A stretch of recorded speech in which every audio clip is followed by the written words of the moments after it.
I'm deeply humbled and honored to be standing here among my esteemed colleagues and those who are so great in our field, in our profession, but those also who are not here, the ones that are in the field, often unrecognized, as Camille said, the ones who do the quiet work, the ones who make the everyday difference. And I'd like to take a moment, if I could, to really think about the 5 core values that we think about as teachers. I know that I think about as I step into my classroom.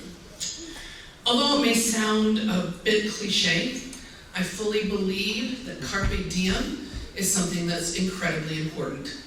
In fact, the Dead Poets Society, that movie, holds a very close place in my heart. Although my middle schoolers often say, YOLO, Miss P. Really? It's YOLO. You only live once. Give it to the Urban Dictionary and middle schoolers, right? But they aren't totally wrong. And, you know, I try to live by the golden rule, as we have all heard. And I also try to live by 5 tenets. And these tenets were embedded in my world because of my parents, and because of my family, and because of those people who surround me. First, focus on the core of who you are, and build your circle of influence based on the foundation of family, colleagues, and friends that enrich your life, that give you purpose, but most importantly, give you joy. Because daily, we need that joy to continue to allow us to move mountains, to make the small differences larger, and to continue moving us forward. Take a moment after tonight to think of somebody that gives you that joy and thank them. Second, explore and let learning happen inside and outside of the classroom. You see, I couldn't really decide what I wanted to do when I grew up. I got out of college and my dad said, so what are you going to do? And I said, well, I'm going to be a teacher, but I'm going to be a preservationist and I'm going to do EMT stuff. And I probably am going to continue to volunteer at a museum. And I remember him rolling his eyes and going, could you do one thing to start? Not really. We're going to do a lot. Because for me, really, learning's not just about the books and the equations and the experiments or the writing. It's just about everything. I would hesitate to say that most of you in this room know, especially those who have traveled with me or been on a main street or found a hidden gem in a city, that I can't walk down a main street without finding a hidden gem. My parents modeled that for me throughout my life, and I hope my kids know now that I tried to model that for them and not punish them with boring stories about National Register buildings and ghost signs. Well, maybe I did, but that's okay. Thanks, guys, for putting it up and for learning at the same time. Third, step out of the box and make a difference for someone every day, no matter how hard it is.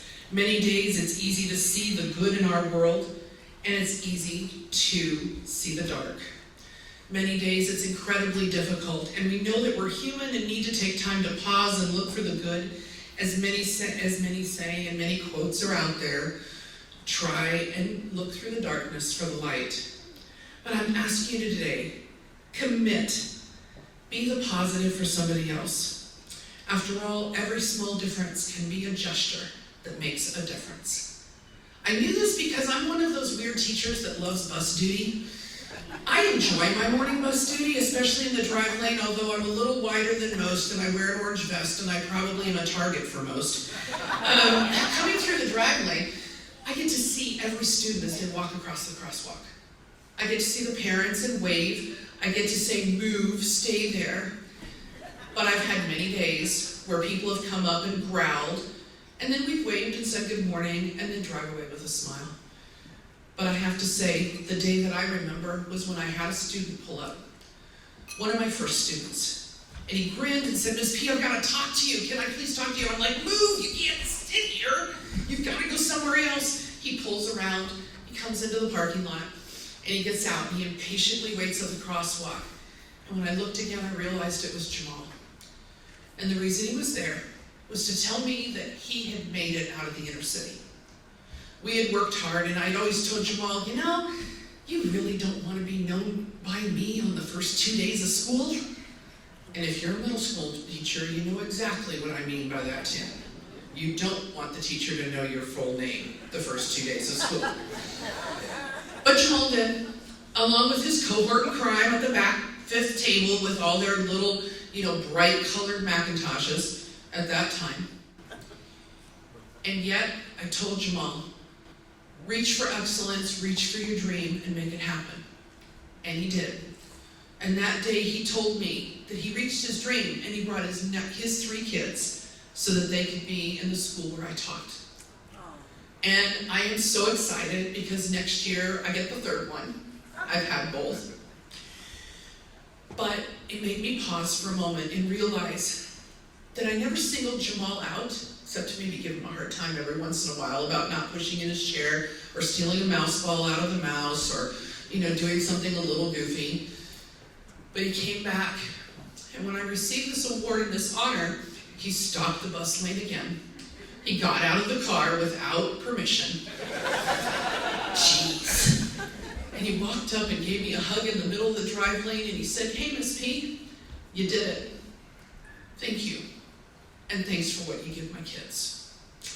A difference makes a little bit of difference or a lot. Be passionate. Never miss an opportunity to take the road untraveled. Be passionate about what you love. Encourage others to learn. Encourage others to be passionate about their interests. Look for hidden gems and look beyond the everyday. I suppose I probably should now apologize to my husband. Kirk, I'm sorry that I made you drive 100 miles off of I-70 to go find the golden spike at the Transcontinental Railroad site, even though it wasn't there and it was really in San Francisco, and you had to hold the toddler while I took all of the historic photos from my own primary sources. I love you, and I apologize, or maybe I don't. I'm not sure. Finally, lift up your voice, but at the same time, make a determined effort to lift up the voices of others.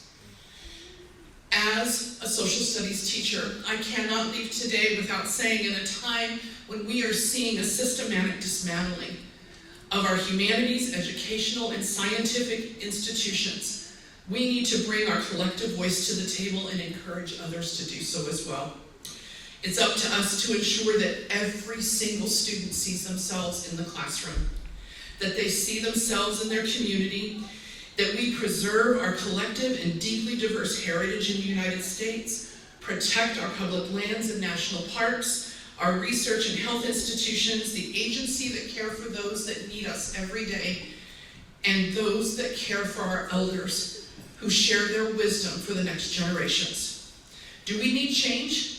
Yes, we do. We absolutely do.